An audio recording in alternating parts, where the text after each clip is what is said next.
आज मैं एक वीडियो बनाने जा रहा हूं जो कि इनकम टैक्स एक्ट से रिलेटेड है, जिसके रिगार्डिंग पॉइंट ये है कि रिटर्न फाइल करने का मतलब कि इनकम टैक्स रिटर्न फाइल करना किसको मैंडेटरी है और गवर्नमेंट के नियम के हिसाब से कौन आदमी इसको फाइल कर सकता है और कौन आदमी फाइल नहीं कर सकता।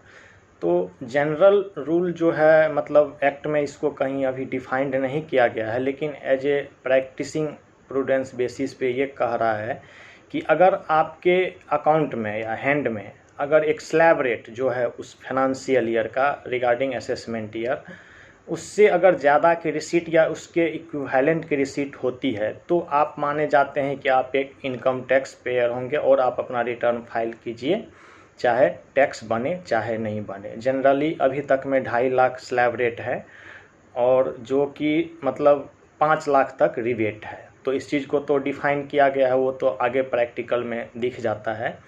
लेकिन कुछ ऐसे जगह है जहाँ पर कि आपके अकाउंट में और आपके हैंड में 2.5 लाख से कम के भी ट्रांजैक्शन पे आप एक लायबल हो जाते हैं अपने इनकम टैक्स रिटर्न को फाइल करने के लिए, जहाँ पर कि आपको एक बेनिफिट होती है। अगर आप उस समय 2.5 लाख से कम रिसीट है और आप इनकम टैक्स रिटर्न फाइल नहीं कर पा रहे हैं तो उस समय वो बेनिफिट से आप चूक जाते हैं, मतलब वो बेनिफिट ले नहीं पाते हैं। तो वो मैं उदाहरण के तौर पे बताने जा रहा हूँ कि जैसे मान के चलिए कि आपने कोई इनकम अर्न किया जिसका कि नाम है कमीशन। उस पूरे साल में आपने कमीशन अर्न किया 30,000 40,000।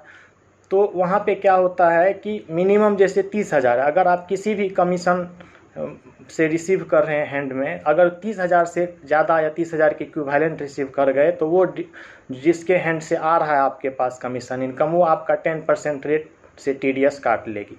तो उस केस में तो आपका इनकम 2.5 लाख से कम ही हुआ और आपका टीडीएस कट गया। तो टीडीएस कट गया तो वो टीडीएस जा करके गवर्नमेंट के पास जमा हो जाती है। लेकिन उस टैक्स का बेनिफिट लेने के लिए अब आपको इनकम टैक्स रिटर्न फाइल करना ही पड़ेगा, तब जा कर के उसका बेनिफिट आप ले सकते हैं। तो यहाँ पर तो वो नियम ही फेल हो गया कि 2.5 लाख से एबव होगा तभी हम रिटर्न फाइल करेंगे। तो इस जगह है इस तरह की बातें जो कि टीडीएस का कुछ कंसेप्ट है जो कि कवर होने के वजह से मेरा 2.5 लाख से कम भी रिसीट हो तो हम रिटर्न फाइल करने के लिए एलिजिबल हो जाते हैं।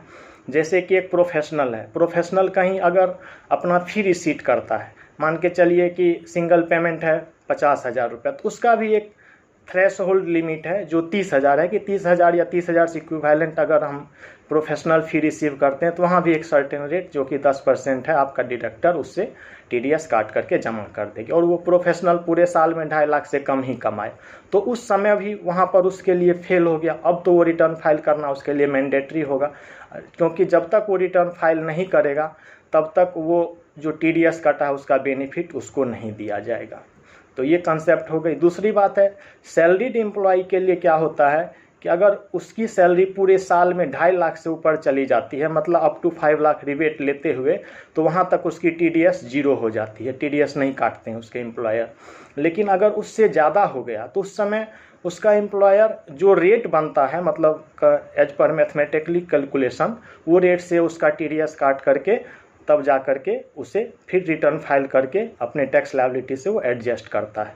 तो यहाँ पर जो कंसेप्ट आ रही है मतलब जो एक तरह से इसका कहा जाए तो ये अपवाद है कि मतलब आपका स्लैब रेट उससे भी स्लैब रेट इनकम से कम होने के बावजूद भी आप एक रिटर्न फाइल करने के लिए एलिजिबल हो जाते हैं।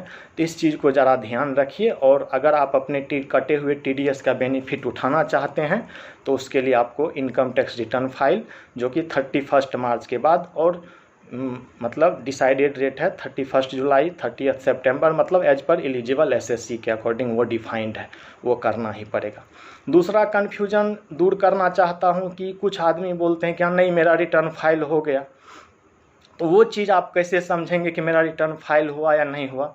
जनरली ये सैलरीड एम्प्लॉय के केस में ज़्यादा आता है। होता क्या है कि जब उसका एम्प्लॉयर मतलब 31 मार्च के अंदर तक में क्या होता है सैलरीड एम्प्लॉय के केस में कि अगर उसकी एडवांस टैक्स लायबिलिटी 10,000 से ज़्यादा बन जाती है या उसकी सैलरी इनकम 5 लाख से ऊपर चली जाती है, मतलब 2.5 लाख से बेनिफिट अप टू रिबेट का बेनिफिट 5 लाख, स्लैब रेट यहाँ पे 2.5 लाख ही का अप्लीकेबल है।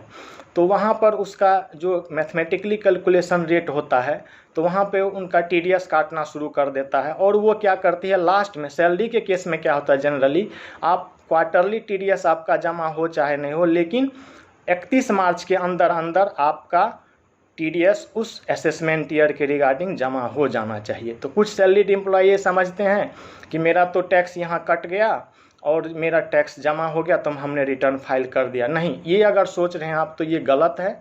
वो TDS फाइल हुआ है, आपका एम्प्लॉयर अपना TDS रिटर्न फाइल किया है, ना कि आपका income tax return. TDS file करना और इनकम टैक्स रिटर्न फाइल करना दोनों अलग अलग चीज़ें हैं। इस चीज़ को ज़रा ध्यान रखिए। कभी भी इनकम टैक्स रिटर्न फाइल होगा आपका तो 31 जुलाई के बाद ही होगा, जनरली 30 जून के बाद ही होता है, क्योंकि 26 AS में आपका TDS अमाउंट देखने के लिए कम से कम 30 जून तक इंतज़ार करना पड़ता है। धन्यवाद। इसी के साथ मैं आगे और भी एक वीडियो लेके आने वाला हूँ GST के रिगार्डिंग कि वो थ्रेशहोल्ड लिमिट पार करने के बाद ही रजिस्ट्रेशन कराना है, लेकिन थ्रेशहोल्ड से नीचे भी होने पे GST का कैसे हम रजिस्ट्रेशन कराएं और वहाँ पे हमको क्या बेनिफिट होगा रजिस्ट्रेशन लेने से। तो इसके साथ बने रहिए। धन्यवाद।